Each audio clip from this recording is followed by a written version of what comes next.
नमस्कार, मैं हूं सत्यम मिश्रा। मैं आप सभी के बीच एक बार पुनः प्रस्तुत हूं पूज्यपाद महाराज नीव करौरी की वो अनकही अनसुनी अनंत अमृत कथाओं को लेकर जो शायद आपने नहीं सुनी। आज 8वां एपिसोड है और आज इस एपिसोड में बात करेंगे कि पूज्यपाद महाराज नीव करौरी ने कैसे एक चोरी करने वाले की आंखें खोली। मंदिर का जब निर्माण कार्य पूरा हो गया तो उसमें मूर्ति स्थापित की गई और उसकी भी प्राण प्रतिष्ठा हो चुकी। तो पूज्यपाद ने सोचा कि आखिर ग्रामीणों की आर्थिक स्थिति को कैसे सुधारा जाए। तो उन्होंने वैशाख शुक्ल पक्ष की त्रयोदशी को मेले का आयोजन किया, जहां पर लोग दूर दराज से आए और पूज्यपाद महाराज नीव करौरी के दर्शन के लिए लंबी लंबी लाइनें लगने लगी। कब तकरीबन 6 से 8 10 किलोमीटर की लाइनें लगने लगी।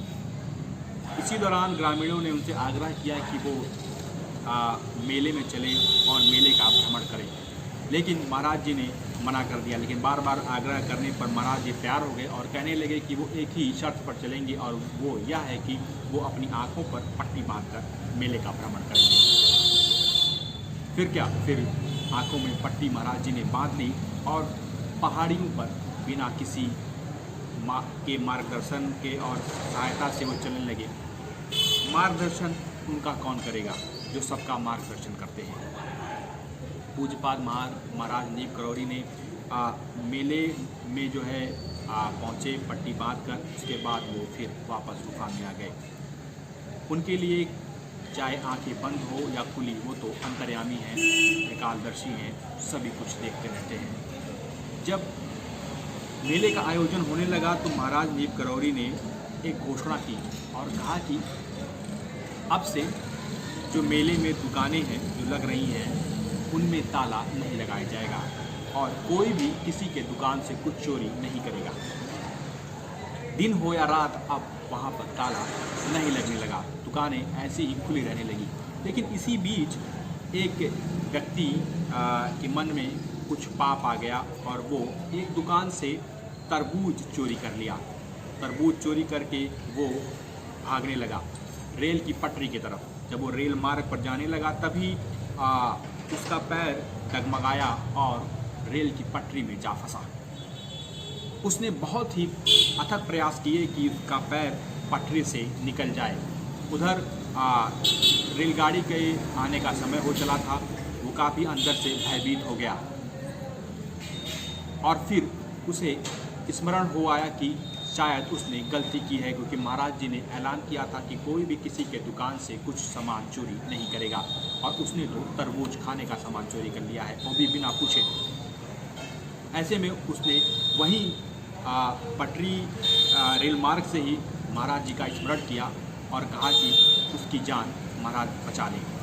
महाराज ध्यान लगाए हुए थे और उन्होंने ये सारी घटना देख ली। उन्होंने तत्काल अपने सेवकों को बुलाया और कहा कि रेल मार्ग पर एक शख्स का पैर फंस गया है, उसके हाथों में तरबूज है, उसे जाकर कह दो कि जो तरबूज लिया है वो पूरा खा ले, उसका पैर छूट जाएगा। तत्काल सेवक वहाँ पहुँचे और उन्होंने महाराज के आदेश को सुनाया।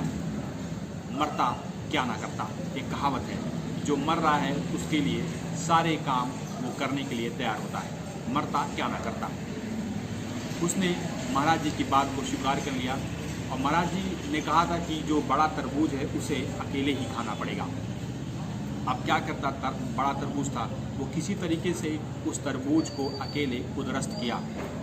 जैसे ही तरबूज का आखिरी टुकड़ा मुंह में ख़त्म हुआ, उसके पाँव स्वतः अपने आप रेल पटरियों से मुक्त हो गए।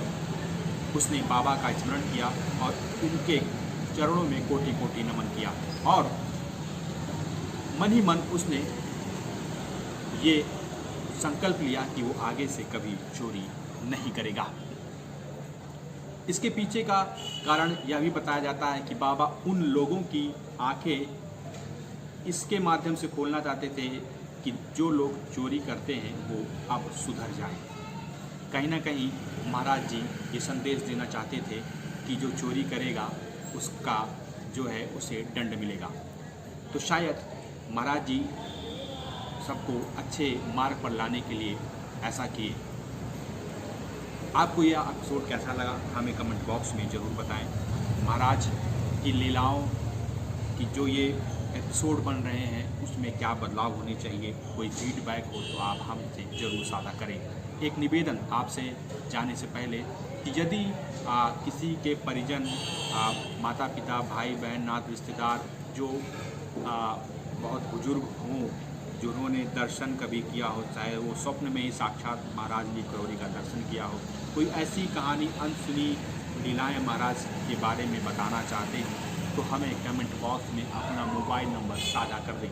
हम आपसे संपर्क करेंगे और आप से संपर्क के उपरांत आपके जो ये आपके परिजनों के साथ जो लीलाएँ हुई हैं, महाराज ने की हैं, उसको हम अपने सोशल मीडिया के माध्यम से जन जन तक पहुँचाएँगे। तब तक के लिए नमस्कार।